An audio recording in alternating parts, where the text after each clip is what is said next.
Have you ever stood under a starry sky, felt a rush of awe, and wondered how to hold on to that wonder without turning to religion? Maybe you felt trapped by rigid beliefs, haunted by the fear of a judging God, or just craved a path to meaning that doesn't divide us into right and wrong. That's where secular spirituality comes in, a way to embrace life's mystery, what I call the ineffable, without needing a church, a deity, or a sacred text. This path is for everyone: atheists, agnostics, spiritual seekers, or those healing from religious wounds. Anyone looking for purpose and connection in a divided world. Today, we'll define secular spirituality, what it is, why it's a game changer, and how you can use it to heal emotional scars, especially the fear of divine judgment, and build a life of unity and purpose.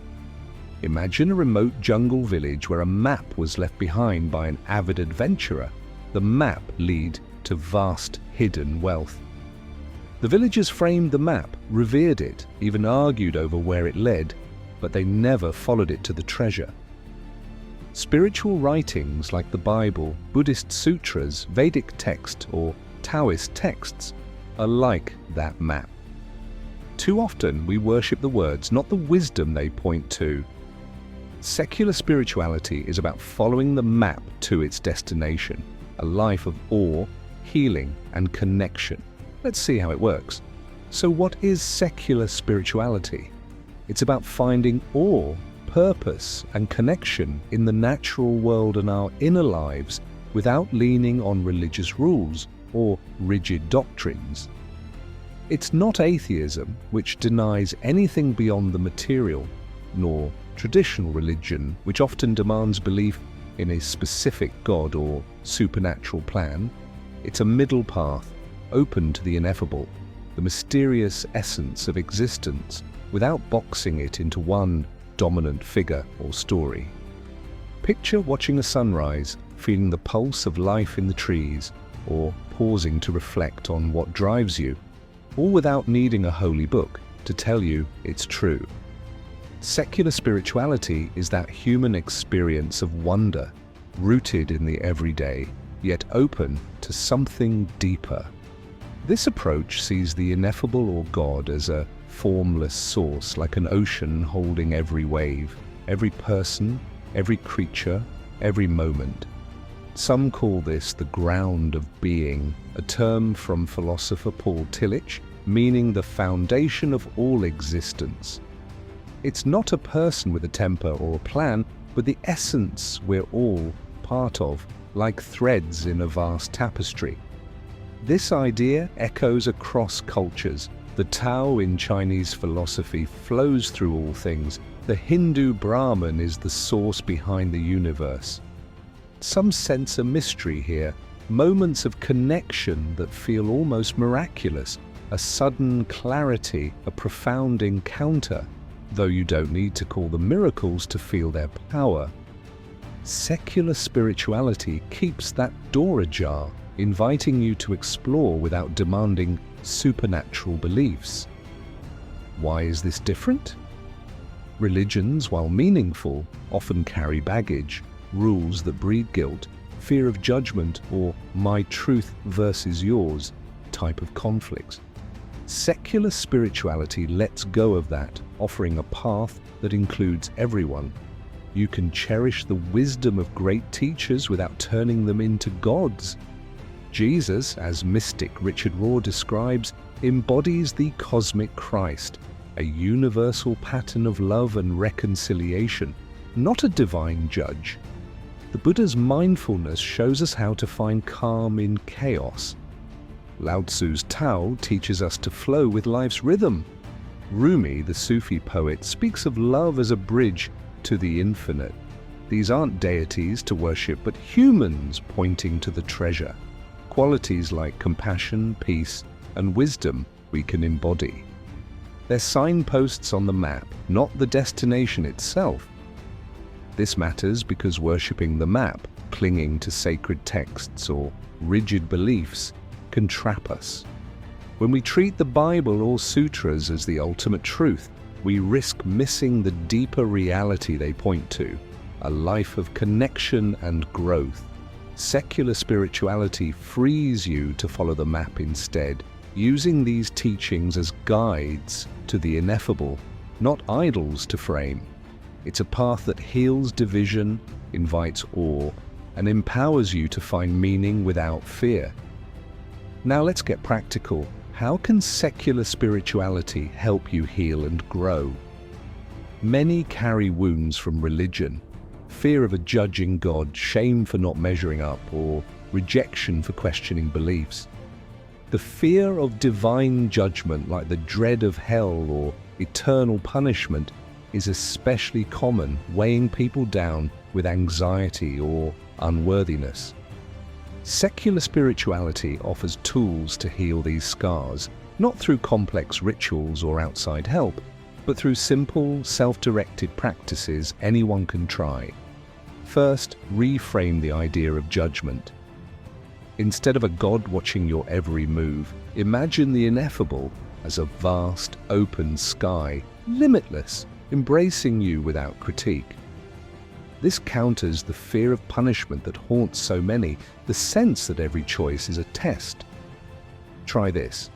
Find a quiet moment, maybe outdoors, and visualize yourself as part of that boundless sky, free from any judgment. Take a notebook and write, "What if I'm already part of something infinite, with no need to prove myself?" Jot down how it feels to release that fear, to know you're enough just as you are. This isn't about supernatural salvation, it's about grounding yourself in the awe of existence, a step toward healing. Second, use archetypes, universal patterns in our minds, to explore your inner world. Archetypes are like blueprints in stories across cultures like love, strength, or wisdom. The cosmic Christ, as Jesus lived it, is an archetype of love, showing us how to care for others. The Buddha's life reflects mindfulness, staying present no matter what. Lao Tzu's teachings embody flow, moving with life's changes. Rumi's poetry points to joy, even in pain. These aren't gods, but human examples of what's possible. If religion left you feeling ashamed or unworthy, try this.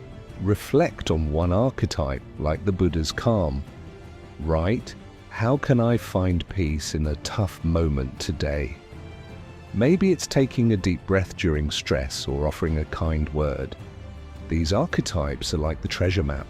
They guide you to your own resilience, not a divine command to obey. Third, secular spirituality heals by building connection, not division. Religious trauma often comes from exclusion, being shunned for doubting, labeled as wrong, or cut off from community. Many faiths teach a judging God who picks favorites, splitting us into saved and lost. This creates walls, fueling conflict. Secular spirituality tears those walls down, seeing everyone as part of the same ineffable source. Justice, in this setting, isn't about punishment in a cosmic courtroom. It's about restoration, mending broken bonds with kindness. Try this. Write a letter, you don't have to send it, to someone who hurt you in a religious setting. Express your pain, then imagine a step toward understanding, like a conversation that heals. Understanding that they were projecting their own fears onto you. They are in need of healing and understanding, or join a group, online or local, where people share their journeys openly without judgment. You might find others who've felt that fear of judgment, building bridges through shared stories. These acts restore connection, healing the pain of exclusion. Finally, this path helps you craft a new purpose when old beliefs fade. Fear-based religion can leave you feeling lost, like you've misplaced your map. Secular spirituality offers a new one, rooted in awe and action. Spend time in nature, watch a river flow, feel the breeze, and sense your place in the web of life. It's not about supernatural miracles, it's the wonder of being alive, though some might call those moments miraculous in their own way. Or try creative outlets, draw a symbol like a tree for growth or a star for hope, and reflect on what purpose means to you now. Maybe it's helping a friend, creating art, or learning something new. These steps don't require belief, they invite you to follow the map to your own treasure, a life of meaning, joy. Secular spirituality is about seeking the destination, not framing the map. It's a path for anyone, whether you draw wisdom from Jesus, the Buddha, Lao Tzu, Rumi, or simply the beauty of the world. It keeps the door open to life's mysteries, moments that feel profound, even miraculous, without making them the focus. It's about living with wonder, healing old wounds, and connecting as equals. Try one practice this week. Journal about being part of the infinite, reflect on an archetype like love, or reach out with kindness to restore a bond. What's one step you can take to follow your map to life's treasure? Let's build a world where awe unites us, not dogma that pulls us apart. Thanks for joining me.